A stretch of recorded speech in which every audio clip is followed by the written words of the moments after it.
Une dernière journée explosive au golf national avant le triomphe de l'Italie. C'est parti pour le résumé du dernier tour des mondiaux.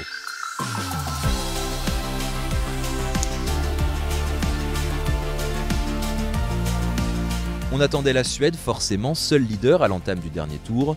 Les États-Unis évidemment, favoris logiques sur le papier et tout proche des Suédois avant les 18 derniers trous, mais sans doute un peu moins l'Italie qui n'était jusque-là jamais montée sur un podium de championnat du monde. Décomplexés, les Italiens ont pourtant éclaboussé de leur classe le dernier tour des mondiaux, porté par le jeu offensif de Pietro Bovary, auteur de 5 birdies et d'un eagle incroyable au 14. Les Italiens ont surtout été portés par le sans-faute remarquable du jeune Marco Florioli, 6 birdies et aucun bogey, 2 cartes synonymes de -10 aujourd'hui pour l'Italie et surtout de premier titre mondial. Ma è una sensazione incredibile, anche perché è la prima volta per l'Italia che vinciamo il mondiale e è davvero bello, sì.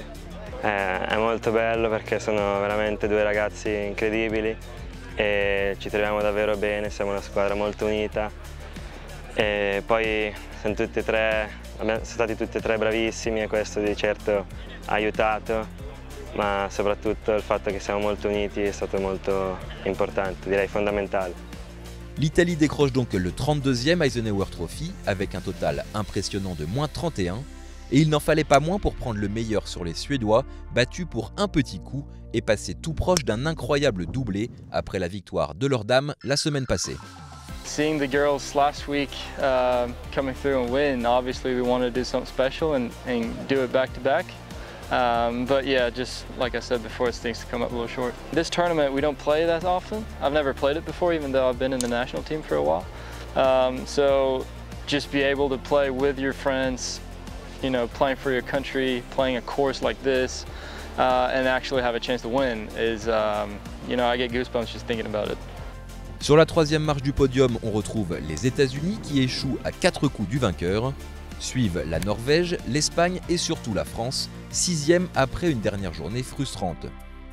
Bien lancés par les birdies rapides de Julien Salle, les Bleus ont un temps partagé la tête avant de voir tour à tour leurs putts fuir les trous. Au final, c'est Tom Vaillant qui signait le meilleur score tricolore du jour, un -2 qui lui offrait la 7e place individuelle, mais n'a pas permis à la France de lutter pour le titre. C'est une semaine qui est à demi accomplie. Voilà, on est venu pour performer, pour produire le niveau de jeu pour être champion du monde. Ça n'a pas été suffisant. Après, voilà, je pense qu'il n'y a pas grand monde qui aurait parié beaucoup sur nous, même si on connaissait les parcours. Et on a prouvé que les classements, ça servait à rien, ça voulait rien dire, et qu'il faut arrêter de se fier à ça. Et qu'on a notre place parmi les meilleurs mondiaux et que voilà, la France, elle existe maintenant.